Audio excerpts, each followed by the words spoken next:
Sir ನಮಗೆ sir ಏಳು ಸರಿ ಕಳ್ತನ ಆಗೈತೆ. ತರಕಾರಿ ಅಂಗಡಿ ಇರೋದು ನಾವು 3 ರೂಪಾಯಿ ಹಾಕ್ತೀವ 4 ರೂಪಾಯಿ ಹಾಕ್ತೀವ ಬಂಡವಾಳನ, ಅದು ಗೊತ್ತಿಲ್ಲ. ಒಂದು ಸರಿ ಗಲ್ಲ ಹೊಡೆದ್ರೆ 2,500 3,000 ರೂಪಾಯಿ ಗಲ್ಲ ರಿಪೇರಿ ಮಾಡಿಸ್ಬೇಕು.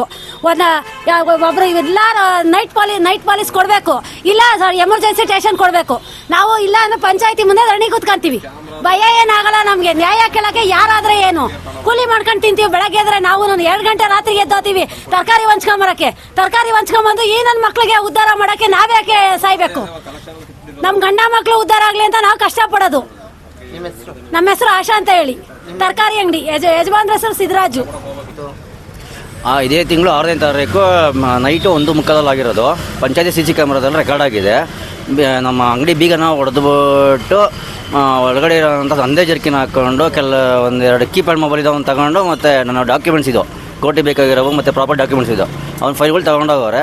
ಆದರೆ ಮುಖ ಮಾತ್ರ ಕ್ಲಾರಿಟಿ ಸಿಗ್ತಾ ಇಲ್ಲ ಅದರಲ್ಲಿ ಪಂಚಾಯತಿ ಕ್ಯಾಮ್ರಾದಲ್ಲಿ CC ಕ್ಯಾಮ್ರಾದಲ್ಲಿ. ದೊರೆಸ್ವಾಮಿ ಅಂತ. ನಮ್ಮ ಆಧಾರ್ ಯೋಜನೆಯಲ್ಲಿ ಹ್ಯಾಂಡಿಕ್ಯಾಪ್ಟ್ಗೆ ಅಂತ ಹೇಳ್ಬಿಟ್ಟು ಅಂಗಡಿ ಅದು ಸ್ಯಾಂಕ್ಷನ್ ಆಗಿರೋದು ಗೌರ್ಮೆಂಟಿಂದ. ಖಂಡಿತ ಆಗಿದೆ. ಮಾಮೂಲಿ ಮೊಬೈಲ್ ಕೀಪ್ಯಾಡ್ ಮೊಬೈಲ್ ಹೋಗಿದೆ ಸೆಕೆಂಡ್ರಿ. ಆದರೆ ನಂಗೆ ಬೇಕಾಗಿರೋಂಥ ಪ್ರಾಪರ್ ಡಾಕ್ಯುಮೆಂಟ್ಸ್ ಇತ್ತು. ಅವತ್ತು ನೆಕ್ಸ್ಟ್ ಡೇ 6ನೇ ತಾರೀಕು ನಮಗೆ ಕೋರ್ಟ್ ಲಾಯರ್ನ ಮೀಟ್ ಮಾಡಬೇಕಿತ್ತು. ಅದಕ್ಕೋಸ್ಕರ ರೆಡಿ ಮಾಡಿಟ್ಟು ಹೋಗಿದ್ದೆ. ಮನೆ ಹತ್ರ ಕೂಡ ಈ ಥರನೇ ನಮ್ಮ ಅಮ್ಮಂಗೆ ಎದುರಿಸ್ಬಿಟ್ಟಿದ್ರು. ಅದಕ್ಕೋಸ್ಕರ ಮನೆ ಹತ್ರ ಇಡ್ತಿರಲಿಲ್ಲ. ನಮ್ಮ ಅಮ್ಮ ಕೂಡ ಹ್ಯಾಂಡಿಕ್ಯಾಪ್ಟ್, ಫುಲ್ಲಿ ಬ್ಲೈಂಡ್.